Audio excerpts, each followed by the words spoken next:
আসসালামু আলাইকুম, রুফার রান্নাঘরে আপনাদের সবাইকে স্বাগতম। চলে এলাম আবারও নতুন একটি রেসিপি নিয়ে। আমার আজকের রেসিপি ব্রেড দিয়ে রোল তৈরি করব আমি, সুইট রোল, যেটাকে ডেজার্ট হিসেবে আপনারা যে কোনো ওকেশনে তৈরি করতে পারবেন। তো চলুন আর কথা না বলে রেসিপির প্রস্তুত প্রণালী দেখা যাক। তো ব্রেড রোল তৈরি করার জন্য আমি এগুলোকে প্রথমে একটু বেলে নিব।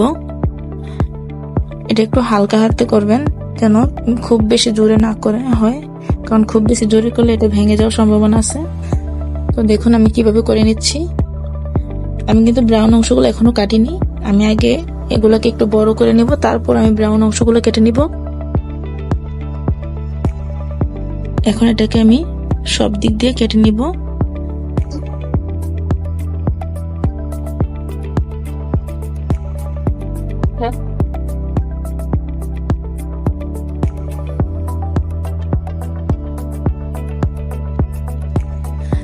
তো দেখুন আমি কিভাবে সব দিকের ব্রাউন অংশটা কেটে নিয়েছি। তো আমি এইভাবে সবগুলোকে কেটে নিব।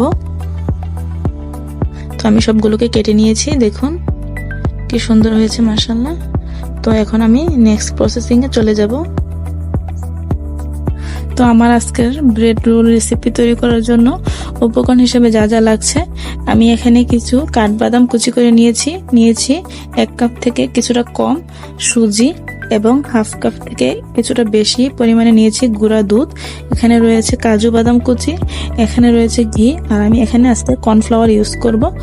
আর আমি আজকে এখানে কিছু পরিমাণে আমি এলাচ নিয়েছি, আপনারা চাইলে এলাচের গুঁড়োটাও ইউজ করতে পারেন, তবে আমি আজকে এলাচের গুঁড়ো ইউজ করব না।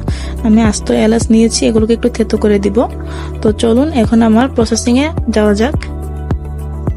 ব্রেড রোল রেসিপির ভিতরে পুরটা করার জন্য আমি চুলায় একটি হাঁড়ি বসিয়ে দিয়েছি। এখন দিয়ে দিব তরল দুধ। আমি হাফ লিটার পরিমাণে তরল দুধ নিয়েছি। তো আমি চুলাটা অন করে 3টা এলাচ দিয়ে দিয়েছি। আমি এলাচগুলো হালকা একটু থেতো করে নিয়েছি। এখন দুধটা একটু বলক চলে এলেই আমি সুজি দিয়ে দিব। তো এখন অ্যাড করে দিচ্ছি সুজি, দিয়ে দিচ্ছি চিনি 3 টেবিল চামচ। সবকিছু একত্রে মিশিয়ে এখন দিয়ে দিব একটু লবণ, দিয়ে দিচ্ছি গুঁড়ো দুধ, এখন দিয়ে দিব কাঠবাদাম কুচি, এখন দিয়ে দিচ্ছি কাজু বাদাম কুচি, এখন দিয়ে দিচ্ছি কর্নফ্লাওয়ার। আমি এটাকে সুন্দর কালারের জন্য একটু ইয়েলো ফুড কালার ইউজ করেছি। এখন সবগুলোকে একত্রে মিশিয়ে নেব। এখন দিয়ে দিচ্ছি ঘি। এখন ঘিটা মিশিয়ে আমি ভালোভাবে এটাকে নামিয়ে ঠান্ডা করে নিব।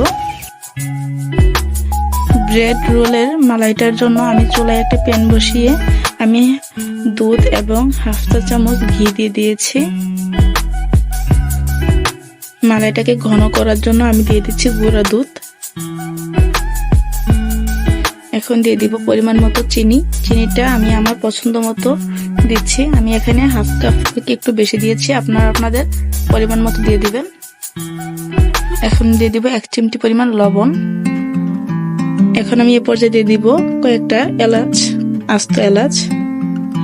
আপনারা চাইলে এলাচের গুঁড়ো ইউজ করতে পারেন। তো এখন দিয়ে দিব কাজু বাদাম কুচি, এরপর দিয়ে দিব কাঠবাদাম কুচি। বাদামটা অপশনাল, আপনারা চাইলে এটাকে স্কিপও করতে পারেন, তবে দিলে স্বাদটা অনেক ভালো আসে। এখন ব্রেড রোলের জন্য আমি এখানে কর্নফ্লাওয়ার একটু গুলিয়ে নিয়েছি, আর কালার জন্য একটু ফুড কালার ইউজ করছি। আমার ব্রেড রোলের মালাইটা হয়ে গিয়েছে, এখন আমি এটাকে নামিয়ে নিব। তো ব্রেড রোলের ভিতরে পুরটা আমি এখন ভরে নিব। তো আপনারা চাইলে এটাকে চামচ দিয়েও করতে পারেন, তবে আমার জন্য এটা মনে হয় হাত দিয়ে করলে সব থেকে বেশি ভালো হয়। তো আমি এখন এটাকে ভালোভাবে ফোল্ড করে নিব। এটাকে অবশ্যই একটু চেপে চেপে হালকা হাতে করবেন, খুব বেশি তাড়াহুড়া করতে যাবে না, তাহলে এটা ভেঙে যাবে। তো দেখুন আমার এটা হয়ে গিয়েছে। এখন আমি এইভাবে সবগুলোকে করে নিব।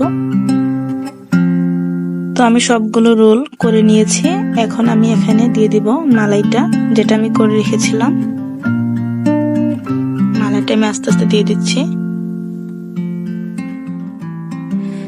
তো আমি পরিবেশন করার জন্য উপরে দিয়ে দিব কাজু বাদাম কুচি, এবং কিছু পরিমাণ দিয়ে দিব কাঠবাদাম কুচি।